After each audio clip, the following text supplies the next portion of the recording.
Hi, this is the voice of Heidie Calero with another economic capsule regarding the Puerto Rico economy. And today we have entitled our economic capsule, Roosevelt Roads, a Broken Promise. Roosevelt Roads was the naval base that was established in Puerto Rico by the Navy during the Second World War. As this first graph depicts for you, it was a duration of 61 years from 1943 through 2004, when it finally closes after 61 years of exercises. The people of Vieques, Culebra, Ceiba, they were tired of all the bombing of the exercises, and finally they asked the Navy, and not in very nice terms, because they were not listened to when they were doing it peacefully, that the Navy should leave. As in many other jurisdictions where the citizens have asked the bases, the military bases, to be closed, well, it has repercussions.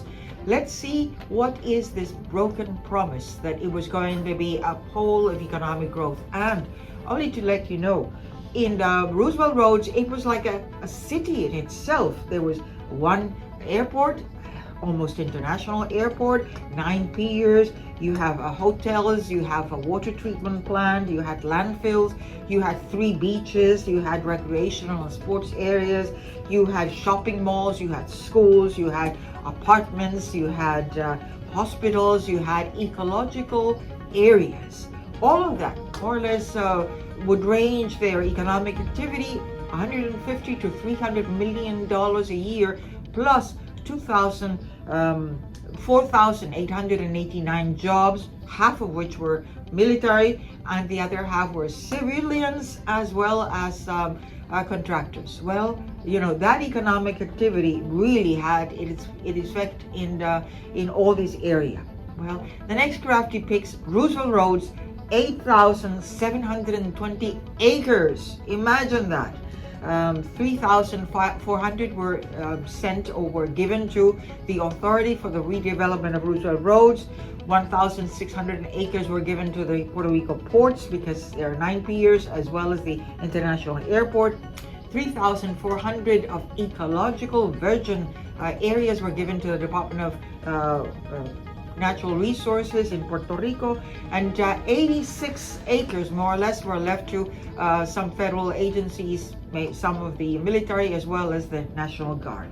Well, this next graph depicts that in 2004, when this agreement was signed that the naval base was going to be closed, the establishment of a public corporation by Puerto Rico called the Authority for Redevelopment of Roosevelt Roads. And as you can see in this graph, what was the board, the constitution of that board? And it was initially established from 2004 through 2010. But in 2014, Governor Padilla extended its life 30 more years. So we have this redevelopment authority from 2004 through 2044. With this 9-member board, the governor designates 3 members. The Secretary of Economic Development is in that board. Ceiba, the municipality of Ceiba, designates 2 members. Nahuabo municipality, 1 member. The Senate of Puerto Rico, 1 member, and the House of Representatives, 1 member. In all, 9 members of this board, which changes every 4 years. How can you really have a path of duration, a clear path of what to do with Roosevelt Roads when you have this changing hands every 4 years? It's very difficult. And this is what has been happening since 2004 with an unclear path of Roosevelt Roads, as you can see in this timeline. Well, finally in 2013, all the land, all these acres were transferred to Puerto Rico, with the exception of these 86 acres that I mentioned before. And in 2014, there have been 3 reuse or master plans for Roosevelt Roads. 2004 was one, then 2014, the second one. Strategy, a master developer. Let's open this to competitive bids, and Clark Realty was chosen.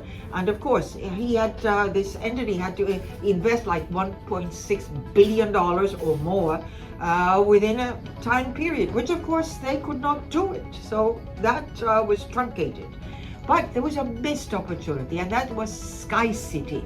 At the time, it was going to connect the initiatives that were undertaken in Aguadilla with Lufthansa, all related to airspace and air-related activities, aviation activities, connected with the east with Roosevelt Roads, and making this the Sky City, putting Puerto Rico on the map with a city that would be all directed to aerospace, to research and development, to pharmaceuticals, doing research in the airspace, to this whole city, modern city that would engage in all related, not only research and development, but also living quarters for all these researchers that would come to Puerto Rico and really put the island on the map. Well, missed opportunity, truncated.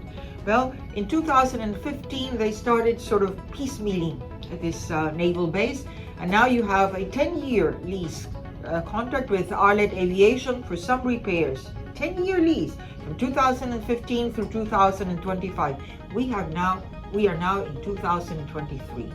2016, another 20-year lease given to Pala Naturaleza. That's an ecological NGO that would take care of all these 3,400 acres that the Department of Natural Resources has.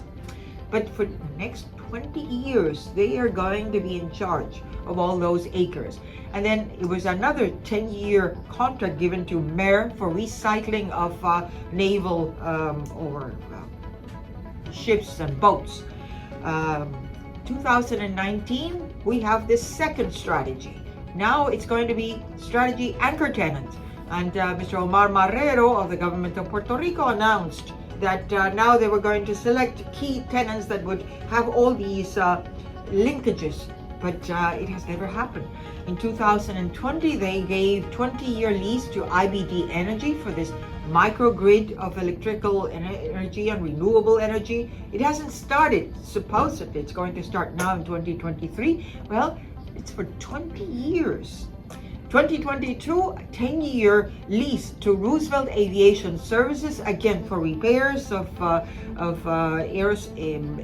and aviation related activities.